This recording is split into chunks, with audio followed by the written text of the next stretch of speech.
আমি যাওয়ার জন্য এসে একবার যাচ্ছি। আমি কেন বের হবো?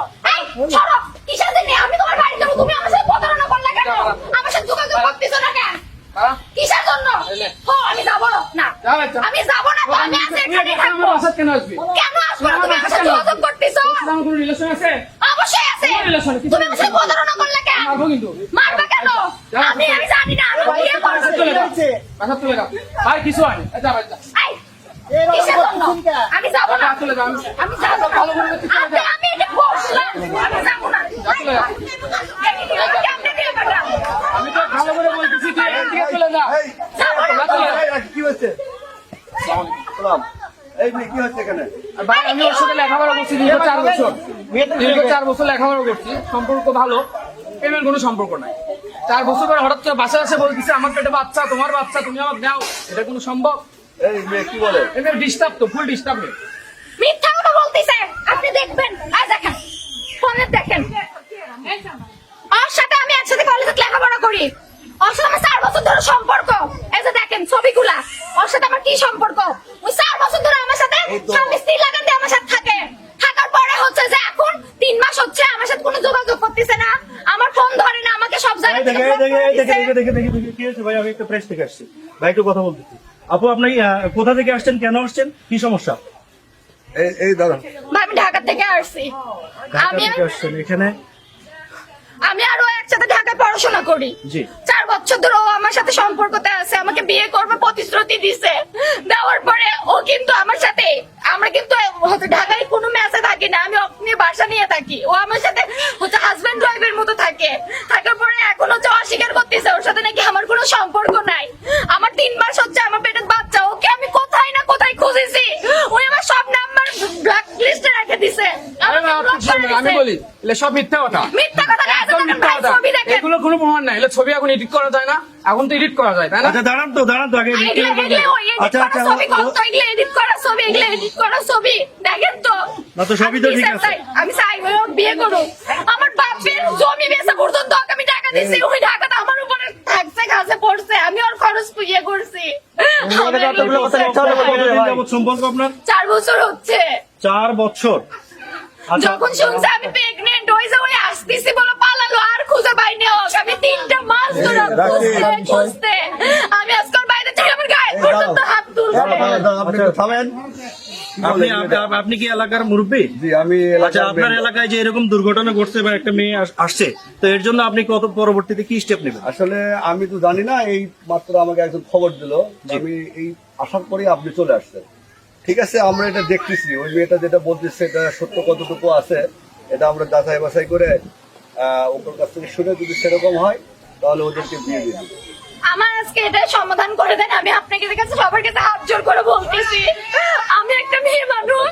এখানে আপনি আমার এলাকার ছেলের কথা শুনবেন না? আমার লাইফটা আপনাকে তো আমি সম্মান করি। প্রমাণ আছে তো? প্রমাণ আছে না? হ্যাঁ প্রমাণ আছে। এই আজিজ ভাই এখন আজিজ ভাই আপনি একটু বলেন।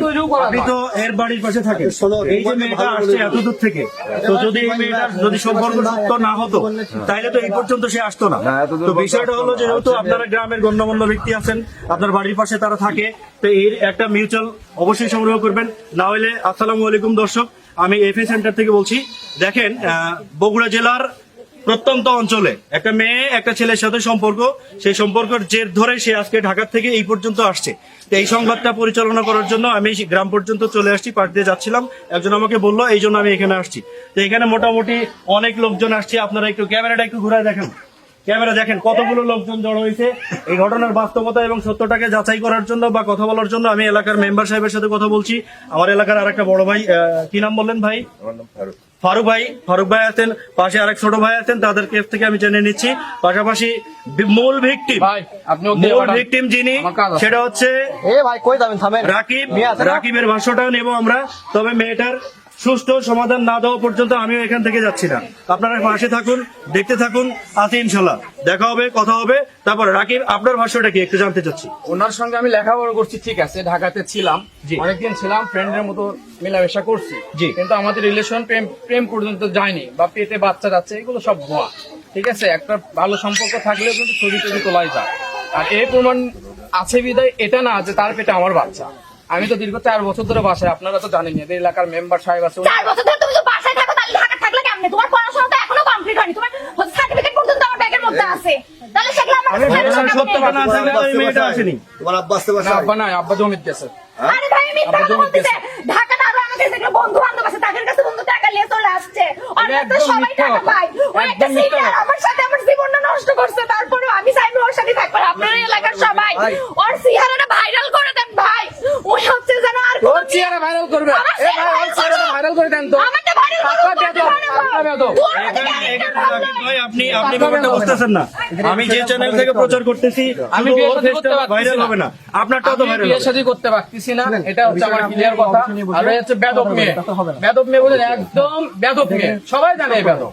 আজকে আমার বাসায় আসছে, এরকম কত জনের বাসায় যে গেছে আল্লাহ পাক। আচ্ছা শোনো, এই বিষয়টা বিচার সালিশ করে জি ভাই। আপনি যেহেতু আসছেন, জি ভাই। প্রচারটাও করছেন, আপাতত আমি একটা কাজ করি। জি আপনার কাছে তো অনেক ডকুমেন্টস আছে, বিয়ে করেন না, বিয়ে না করেই আপনারা এই অকামটা করছেন।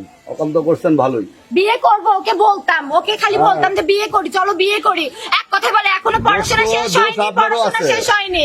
আমি ভাই সরল মনে হোক ভালো ভাবছি। আপনারা যে অকামটা করছেন এই জন্য আপনাকেও ইয়ে করতে হবে। আচ্ছা যাই হোক, তুমি যে কথাগুলো বলতেছো ঠিক আছে, একটা মেয়ে কিন্তু এইভাবে বলে না, তুমি যদি এটা করে না বেদব মেয়ে তো, বেদব মেয়ের পক্ষে সবই সম্ভব। আরে থামেন, বেশি কথা রাখেন, বলছো। রাখেন। আমি তোমার কথা বলতেছি না, আমি যেটা বলি সেটা শোনো। বলেন তোমাকে আমি অনেক ছোট থেকে দেখেছি, তুমি অনেক ভালো, কিন্তু তুমি যে এই ধরনের একটা কাজ করবা এটা আমি কখনো ভাবিনি। গ্রামের মান যদি সম্মানটা নষ্ট হয়ে যদি গেল। এরকম কিছু হয়ে থাকে, তোমাকে আমি কিছুক্ষণ সময় দিলাম, এই ইয়ে করতো ওদেরকে নিয়ে অফিসে চলো, অফিসে চলো, আর ওর বাবাকে খবর দাও। হ্যাঁ, ওরা এলাকার একটা মান সম্মান আসতে আছে, পারে, এলাকার ওরা মান আমরা সম্মান নষ্ট হয়ে যাবে। সমস্ত কিছু দেখি, দেখার পরে যেটা হয় আমরা সমাধান করব। আপনি যেহেতু আসছেন, আপনি থাকেন আমাদের সাথে। আর এই মেয়ে, তুমিও আসো আমাদের সাথে, অফিসে আসো। তোমাদের যদি দেখার পরে যদি সব কিছু যাচাই করার পরে যদি সব সঠিক দেখি, আমরা বিয়ে দেওয়ার তাহলে ব্যবস্থা আমরা একটা সুব্যবস্থা করবো। আমি বিয়ে শাদী করতে পারবো না। তুমি বিয়ে করবা না করবা সেটা পরে দেখতেছি, আগে সেটা তুমি ভাবতে হবে অকাম তাকে। কিরকম তো এই তুমি থানায় যা, ওই ইয়ে আসতে বলো তো। আচ্ছা আমি ফোন দিয়ে দিচ্ছি, সমস্যা নাই। ওর বাবাকে খবর দাও।